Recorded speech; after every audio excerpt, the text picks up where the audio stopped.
Bacaan Injil hari ini terambil dari Injil Yohanes pasal 2 ayat 13 sampai ayat 22. Yohanes pasal 2 ayat 13 sampai ayat 22.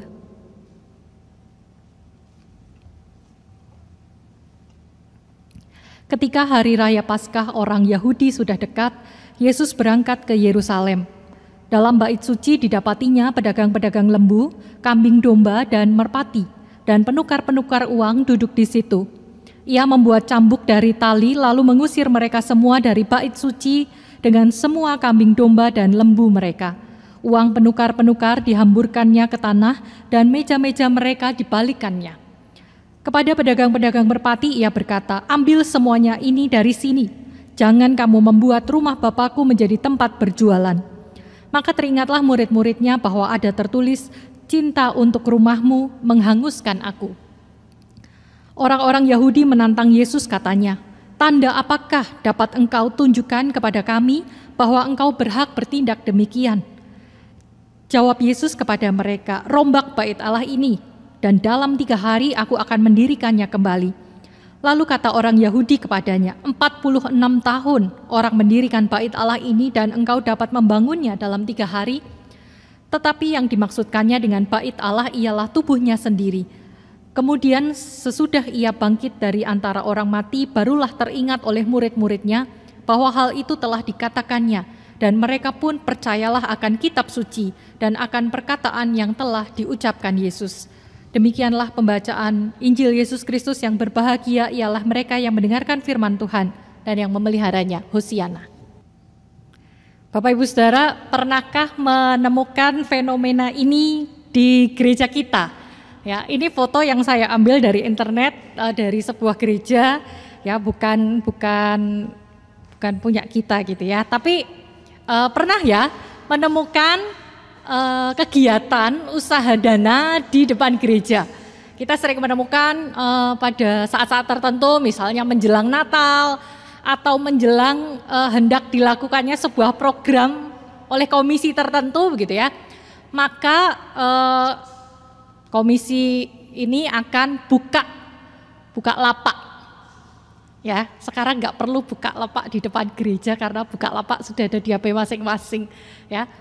Buka stand di depan gereja yang biasanya jualannya makanan ya, karena orang habis kebaktian lapar, setelah mendapatkan makanan rohani cari makanan jasmani. Jadi stand usaha dana di depan gereja biasanya laris. Entah itu karena memang dagangannya, barangnya yang dijual itu menarik gitu ya, atau ya karena melas ya, dananya segera terkumpul jadi dibeli. Nah, suatu saat ada ketika saya di sebuah gereja begitu ya, anak-anak remaja yang menanyakan, dulu saya masih dipanggil kakak ya, "Kak, boleh nggak toh jualan di depan gereja? Boleh nggak sih kita buka lapak di depan gereja?" Kan ada perikop ayat di Alkitab yang menceritakan tentang Yesus yang marah-marah di bait Allah ketika orang berjualan di bait Allah. Nah, hari ini itu yang menjadi dasar perenungan kita. Kita membaca tentang perikop di mana Yesus marah. Ya, ketika saya membaca bagian ini dengan perlahan-lahan, nanti mungkin Bapak Ibu bisa melakukan di rumah, gitu ya. Ada ikut ngerasakan kengerian gitu ya, ikut merasa merinding membaca perikop ini dan ikut merasakan ketakutan karena amarah yang Yesus munculkan di sana. Nah, jadi apakah dibenarkan untuk berjualan di tempat ibadah karena nyatanya kita membaca di Alkitab Yesus marah? Nah, hari ini kita mau melihat sebenarnya apa sih yang membuat Yesus marah?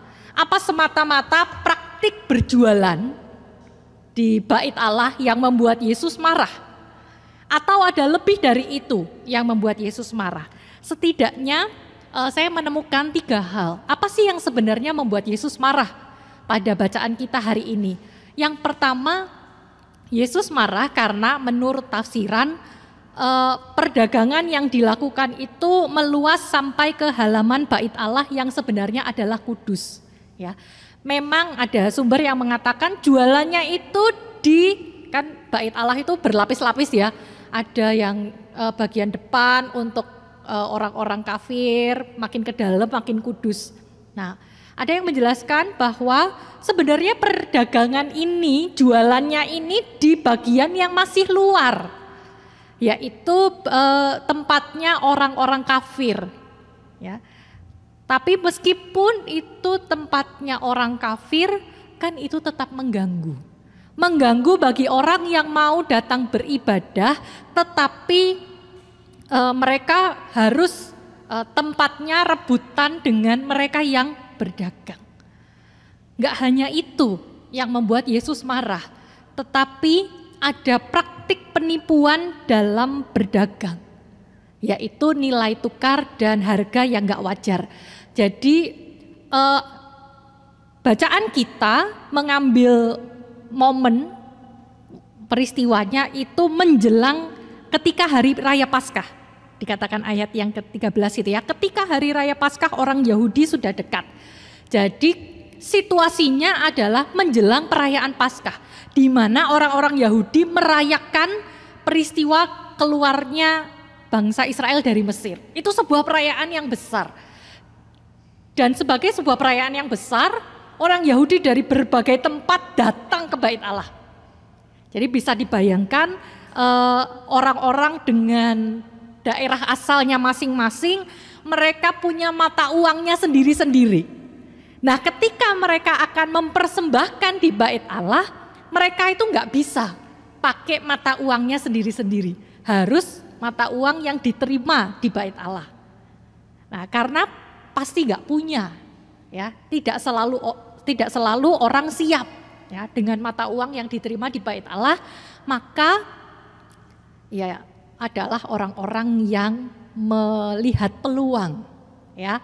Oh, terima penukaran valuta asing kalau zaman sekarang, money changer, ya. Nggak apa-apa kalau daerah asalmu jauh dan mata uangnya berbeda, kami menyediakan. Masalahnya adalah nilai tukarnya menjadi tidak wajar, ya. Bapak Ibu tentu bisa membayangkan kalau tempat-tempat wisata pasti harganya kan mumpung ya, harga turis. Demikian juga di bait Allah. Nilai tukar uangnya tuh nilainya harga turis. Mereka mengambil keuntungan dari nilai tukar yang dinaikkan dari harga normal. Enggak cuma itu. Di sana juga disediakan binatang-binatang untuk korban bakaran. Kan nggak mungkin pada masa itu orang bawa kambing dari tempat asalnya, orang bawa lembu dari tempat asalnya. Maka di sekitar bait Allah tersedia. Ya, nggak perlu khawatir, nggak perlu repot-repot bawa binatang dari kota asal, dari rumah, di bait Allah disediakan. Tentu bayar, ya. Dan sekali lagi harganya nggak wajar. Nggak sampai di situ. Diduga ada kolusi antara pedagang dan imam. Kolusinya di mana? Ya, kalau yang pertama tadi, kalau yang nggak bawa binatang, jangan takut, jangan khawatir, di bait Allah tersedia. Kalau yang sudah bawa gimana? Kalau yang sudah bawa supaya tidak kehilangan keuntungan, para imam dan pedagang ini bersekongkol untuk menilai binatang mana yang layak atau tidak layak dipersembahkan. Jadi bisa dibayangkan ya, sudah susah-susah bawa binatang dari rumahnya, dari kota asalnya masing-masing, supaya nggak perlu dibeli di bait Allah. Ketika dibawa, kemudian binatangnya ini dinilai tidak layak dipersembahkan. Kan sia-sia, sudah bawa berat, repot, dianggap tidak layak, mereka harus beli. Pada akhirnya toh ujung-ujungnya beli lagi di bait Allah. Jadi ini sebuah praktik yang sungguh kalau bahasa sehari-hari kita tuh kebangetan. Ya. Dan ini dilakukan oleh sebuah institusi keagamaan. Oleh orang-orang yang berkecimpung dalam dunia keagamaan. Ini kan kebangetan sekali ya. Ibaratnya kita dalam kehidupan sehari-hari kita menemukan kasus korupsi kok di Kementerian Agama. Ya. Itu yang membuat Yesus marah. Ada praktik-praktik yang menodai kesucian bait Allah. Ada praktik yang menodai kekudusan bait Allah. Ketika orang dengan kerinduan datang untuk beribadah, justru itu dimanfaatkan untuk kepentingan sendiri. Nah, pertanyaannya saudara, kira-kira kalau Yesus itu datang ke GKI Muntilan, Yesus marah apa gimana ya? Gak mungkin marah, gerejanya kosong ya. Ya.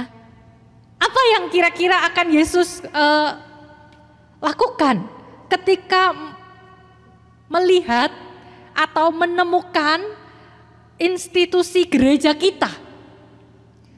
Apakah Yesus juga akan marah yang meskipun di depan gereja kita nggak ada orang jualan selain warung gaul gitu ya? Tetapi apakah jangan-jangan ada praktik-praktik yang terjadi di institusi gereja kita yang itu tidak benar? Nah, bagaimana supaya kita tidak mengalami hal yang sama seperti orang-orang pada zaman Yesus yang menjadi sasaran kemarahan Yesus? Yang pertama, mari kita melihat apakah kita sudah menjalani peribadahan yang benar, yaitu ibadah yang tidak hanya dilakukan di dalam area tembok gereja, tetapi juga peribadahan yang selaras dalam kehidupan kita masing-masing. Karena realitanya seringkali nggak demikian. Ada orang-orang yang tidak mau ke gereja. Ada orang-orang yang takut ke gereja. Ada orang-orang yang kapok ke gereja. Kenapa? Karena ternyata orang-orang yang aktif di gereja, orang yang kelihatannya melakukan ibadah rutin di gereja, ternyata kehidupannya menyedihkan. Kehidupannya jangankan jadi berkat, ya, malah mencoreng nama Tuhan dalam keseharian. Ya. Ketika orang-orang menemukan bahwa ternyata kehidupan kita nggak selaras dengan peribadahan kita, itu kan justru jadi batu sandungan. Orang takut datang ke gereja. Kenapa? Karena gereja itu lebih dahsyat dari infotainment. Ya. Seringkali komentar yang muncul dari orang-orang anggota gereja itu bikin kuping panas. Iya apa iya? Ya, kan miris. Ya, itu dilakukan oleh orang-orang yang mengaku anggota gereja. Kalau itu yang terjadi di sekitar kita, gak apa-apalah Yesus datang terus marah-marahi kita. Biar pada sadar gitu ya. Mari kita melihat ke diri kita sendiri. Gak usah, langsung keingetnya orang lain gitu ya. Mari kita lihat ke diri kita sendiri. Apakah kita pribadi telah menjalankan peribadahan yang benar, yaitu ibadah yang bukan hanya secara liturgis kita ikut kebaktian, tetapi seluruh kehidupan kita, dimanapun kita berada dalam kehidupan kita sehari-hari, itu menjadi ibadah yang kita persembahkan kepada Tuhan. Yang kedua, Bapak Ibu Saudara, kalau kita mau menghindarkan diri dan gereja kita dari amarah yang Yesus munculkan di Injil Yohanes, mari kita mewaspadai berhala rohani. Saya menemukan sebuah buku yang menarik, judulnya Ular-ular dalam Gereja. Ya, ular ini kan seringkali dipakai untuk menggambarkan iblis, ya, kuasa jahat ya, sekalipun meskipun dalam bacaan kita minggu depan juga menyinggung tentang ular, tetapi nggak bicara tentang iblis. Ya. Buku ini menunjukkan sebuah realita yang memprihatinkan dalam kehidupan gereja. Ya memang gereja diisi oleh orang-orang yang berdosa, orang-orang yang belum sempurna. Tapi mbok yojo kebangetan, kan kira-kira gitu ya. Kita mewaspadai, seringkali kita menempatkan pribadi-pribadi tertentu secara sakral yang itu memunculkan berhala rohani. Misalnya, kalau yang doakan bukan pendeta, nggak mantep. Ya, hanya mau didoakan pendeta. Nanti pendetanya itu jadi berhala rohani, ya, merasa diri agung dan mulia, gitu ya. Berdoa kalau nggak dilakukan di gereja, takut doanya nggak dikabulkan Tuhan. Padahal realita kita zaman sekarang menunjukkan justru nggak ada orang yang beribadah di gereja, berdoa dari rumah masing-masing. Waspadai berhala-berhala rohani yang bisa muncul ketika kita mengkultuskan sesuatu, entah itu orang, entah itu benda, entah itu bangunan gereja. Dan yang ketiga, Bapak Ibu Saudara, kita mau belajar untuk bukannya mengumpulkan keuntungan bagi diri sendiri, tetapi justru berbagi. Praktik yang dikecam oleh Yesus dalam Injil Yohanes terjadi karena orang-orang mencari keuntungan bagi dirinya sendiri. Maka berlawanan dengan itu, panggilan setiap kita adalah bukannya meraup keuntungan sebanyak-banyaknya untuk diri sendiri, tetapi belajar berbagi. Belakangan ini ada banyak gereja-gereja yang kolaps, khususnya gereja-gereja yang sewa gedung di mal-mal, di ruko-ruko. Kenapa? Karena beberapa waktu yang lalu bisnis gereja itu menggiurkan. Ya, bisnis gereja itu menguntungkan, tetapi karena pandemi banyak gereja kolaps. Kenapa? Karena nggak bisa beribadah, tetapi biaya operasional jalan terus. Kan kira-kira begitu. Saat ini kita sungguh-sungguh diajak untuk melihat, jangan hanya mengumpulkan keuntungan. Gereja ya ada kok yang hitung-hitungan. Tetapi inilah saat di mana kita perlu berbagi. Gereja-gereja banyak yang khawatir bagaimana situasi saat ini kalau terus seperti ini, ya. Banyak gereja yang mengkhawatirkan kondisi persembahan yang minus.